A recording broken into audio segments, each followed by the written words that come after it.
मंत्री का और ब्रजेश पाठक और इनकी फोटो जो ऊपर हुआ है, अरे बाबा साहब की फोटो, इनके बाबा साहब से बड़ा तो कोई देश में है नहीं, तो इनका नाम और इनकी फोटो ऊपर होनी चाहिए, इन लोगों के नीचे होनी चाहिए। जातिवाद आज इतना ज्यादा जातिवाद बढ़ा हुआ है, बल्कि बीच के स्तर में जातिवाद कम हुआ था, आज के स्तर में जातिवाद बढ़ा है।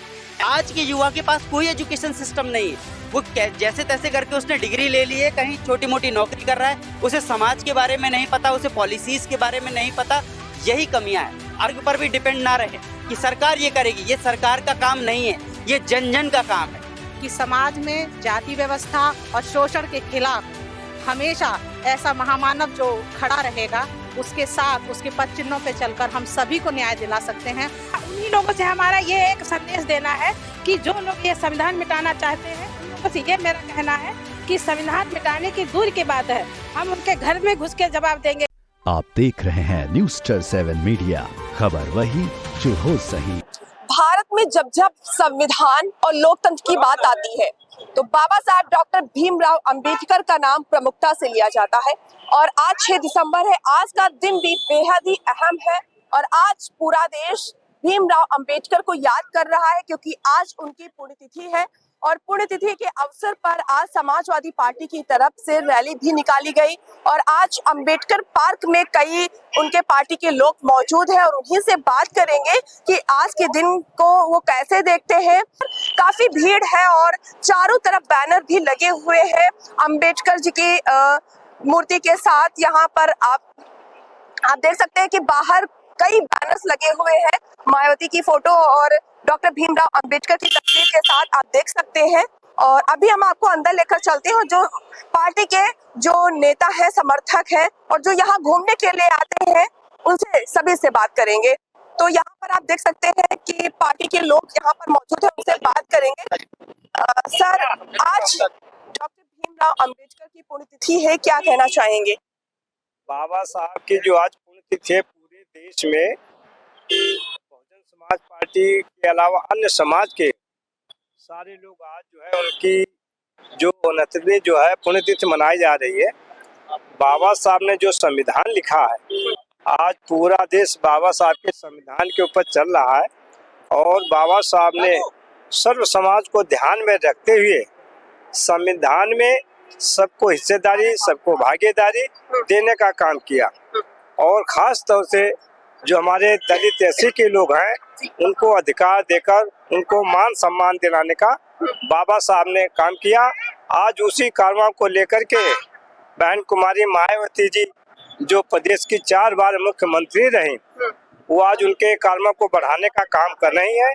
और आज हम लोग यहाँ पर जो अंबेडकर स्मारक पे खड़े हैं, तो बहुजन समाज पार्टी की जो मुखिया बहन कुमारी मायावती जी ने ये भव्य जो स्मारक बनाया है, तो आज पूरे देश के लोग, पूरे प्रदेश के लोग यहाँ पर देखने आते हैं। आज जो है लाखों की संख्या में उनकी पुण्यतिथि पर हम सब लोग इकट्ठा हुए। ये मैं कहना चाहता हूँ कि सब लोग बाबा साहब के संविधान के आधार पर सब काम करें और सब उनको माने और जो बाबा साहब के बताए हुए संविधान को अमल करने की जरूरत है। अंबेडकर जी को हिंदू से बौद्ध धर्म अपनाने की जरूरत क्यों पड़ी? हिंदू से बौद्ध धर्म हो सकता है किसी धर्म में असमानता हो, समानता के वजह से अपनाया, इसमें जात पात वर्ण व्यवस्था ना हो। मेरा नाम डॉक्टर खजान सिंह है और मैं लक्ष्य से जुड़ा हुआ हूँ। तो इसमें देखिए ऐसा है कि जहाँ तक बाबा साहब की बात है, बाबा साहब की वजह से ही आज जो इतनी बड़ी गैदरिंग है और कितने 4 बार जो उत्तर प्रदेश में सरकार बनी बहन जी के नेतृत्व में, तो वो सिर्फ बाबा साहब की ही देन है।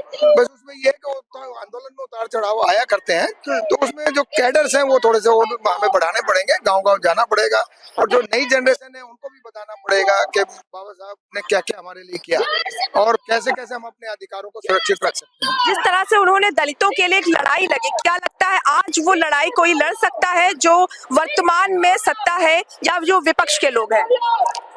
तो उस लड़ाई को जारी करने के लिए सत्ता या विपक्ष की जरूरत नहीं, लोगों में जागरूकता और अपने अधिकार के प्रति सतर्क रहने की जरूरत है और उसको लेकर के हम लोगों को संघर्ष करना चाहिए ताकि हम अपने मिशन को पा सकें। दलितों को इस बारे में क्या कहना चाहेंगे? आज दलितों को वो सम्मान मिल रहा है जो सम्मान के लिए भीमराव अंबेडकर ने लड़ाई लड़ी थी। शायद नहीं मिल रहा है, आज वह सम्मान नहीं मिल रहा है क्योंकि हमारे लोग ज्यादातर जातियों में बटे हुए हैं। हमारी सरकार उस तरह से स्टेप नहीं ले रही जिस तरह से पहले स्टेप लिए जाते हैं। बांटने का काम किसने किया? पार्टीशन का काम, बांटने का काम, इसको पूरी तरह से तो नहीं कहा जा सकता किसने किया, लेकिन ये धीरे धीरे इस तरह के एजेंडा बनाए गए जिससे धीरे धीरे समाज बट गया। बहुत सारी चीजें जो हमारा यूथ है उसके एजुकेशन सिस्टम के अंदर वो उस तरह का एजुकेशन सिस्टम नहीं दिया गया जिससे उन्हें पता चले कि हमारे अधिकार क्या थे, पहले किस तरह से चीजें होती थी, अब किस तरह से होती। हालांकि पूरी तरह से उन्हें गुमराह कर दिया गया, एक रैट रेस की तरह उन्हें लगा दिया गया है कि वो किसी चीज को सीखें और उसको करते हुए चले जाएं। वो ना अपने सोसाइटी की तरफ पीछे देखें। जो बाबा साहब ने कहा था पे बैक टू सोसाइटी, आप आज जो भी हैं अपनी सोसाइटी की वजह से आज की जो जनरेशन है, आज के जो पेरेंट्स हैं, वो बच्चों को अपने लिए तैयार कर रहे हैं, ना कि सोसाइटी के लिए तैयार कर रहे हैं। बल्कि होना ये चाहिए कि हमारे लोग ही नहीं, पूरे देश को ये होना चाहिए कि जो जनरेशन है, जो बच्चे हैं, उन्हें एक उनके दिमाग में एक जागरूकता रखनी चाहिए कि तुम्हें हमारे लिए पैदा नहीं होना है, तुम्हें देश के लिए पैदा होना है, तुम्हें सोसाइटी के लिए पैदा होना है, तुम्हें अपने समाज के लिए पैदा होना है। जिन लोगों के अधिकार नहीं है, जिन्हें एजुकेशन नहीं मिला प्रॉपर, उनके लिए तुम्हें आगे बढ़ना है। तुम्हें फॉरेन कंट्रीज को देखना है, डेवलप कंट्रीज को देखना है, किस तरह से उन्होंने अपनी कंट्रीज को आगे बढ़ा। और अगर हमें भी अपने देश को, मैं सिर्फ बहुजन समाज की बात नहीं कर रहा हूं, मैं कह रहा हूं अगर हमें अपने देश को भी बड़े स्तर पर एज अ डेवलप कंट्री देखना है तो हमें एक एक बच्चे को, अपने एक एक समाज को एक पैरामीटर में लेके चलना पड़ेगा। कुछ लोग नीचे जातिवाद, आज इतना ज्यादा जातिवाद बढ़ा हुआ है, बल्कि बीच के स्तर में जातिवाद कम हुआ था, आज के स्तर में जातिवाद बढ़ा है। एमपी वगैरह से डेली न्यूज आती है कि यहाँ ये घटना हो गई, वहां ये घटना हो गई। उड़ीसा से डेली न्यूज आती है कि एसटी समाज की महिलाओं के साथ इस तरह के सुलूक हो रहे हैं, जंगल के जंगल कटवा दिए जा रहे हैं, पर्यावरण पूरी तरह से ध्वस्त हो रहा है। तो इसमें सबसे बड़ा एजुकेशन सिस्टम ही है, क्योंकि धीरे धीरे हमारा जो यूथ है, मैं देखता हूँ कि जो हमारे पहले के लोग हैं या मेरे फादर या उनके लोग हैं, भले ही वो इस स्तर से पढ़ाई ना हुई हो उनकी, लेकिन उनका एजुकेशन लेवल बहुत अच्छा है। आज के युवा के पास कोई एजुकेशन सिस्टम नहीं है, वो जैसे तैसे करके उसने डिग्री ले ली है, कहीं छोटी मोटी नौकरी कर रहा है, उसे समाज के बारे में नहीं पता, उसे पॉलिसीज के बारे में नहीं पता। यही कमियां हैं। अगर हम इन चीजों पे सुधार करें, हम पूरी तरह से सरकार के ऊपर भी डिपेंड ना रहे कि सरकार ये करेगी, ये सरकार का काम नहीं है, ये जन जन का काम है। हमारे हर एक जागरूक व्यक्ति को दूसरे व्यक्ति के पास जाना पड़ेगा, उन्हें एक एक चीज के लिए जागरूक करना पड़ेगा और उन्हें समाज के लिए अग्रसर करना पड़ेगा। इसी से हम बदलेंगे। कुछ महिलाएं भी हमसे बात करते हैं। मैम, किस चीज को लेकर आप लोग यहाँ पर मौजूद हैं? पहले तो सभी को जय भीम। देखिए, हमारे देश के संविधान निर्माता, जिन्होंने पूरे देश के लिए, महिलाओं के लिए, हर किसी वर्ग के लिए काम किया, आज उनका महापरिनिर्वाण दिवस है। उन्हें श्रद्धा सुमन अर्पित करने के लिए हमारी पूरी टीम, भारतीय समन्वय संगठन की पूरी टीम आदरांजलि देने के लिए आई है। और हम लोग ये इसके साथ ये संदेश भी देना चाहते हैं कि समाज में जाति व्यवस्था और शोषण के खिलाफ हमेशा ऐसा महामानव जो खड़ा रहेगा, उसके साथ उसके पद चिन्हों पे चलकर हम सभी को न्याय दिला सकते हैं। और समानता, बंधुत्व का संदेश जैसा बुद्ध ने दिया था, बाबा साहब ने दिया था, उसी से ये देश आगे बढ़ सकता है। धन्यवाद। मैम, आपसे भी जानना चाहेंगे कि जिस तरह की लड़ाई उन्होंने महिलाओं की सुरक्षा को लेकर की, आज क्या वो जमीनी स्तर पर कोई ऐसा नेता, कोई ऐसा पार्टी, कोई ऐसा मंत्री है जो लड़ाई लड़ सकता है महिलाओं के लिए, कि या सिर्फ भाषणों में ही बोले जाते हैं? नहीं, सभी को पहली बात जय भीम नवोदय है। आज हम बाबा साहब जो महापरिनिर्वाण दिवस पे आए, हम लोग फूल अर्पित करने के लिए।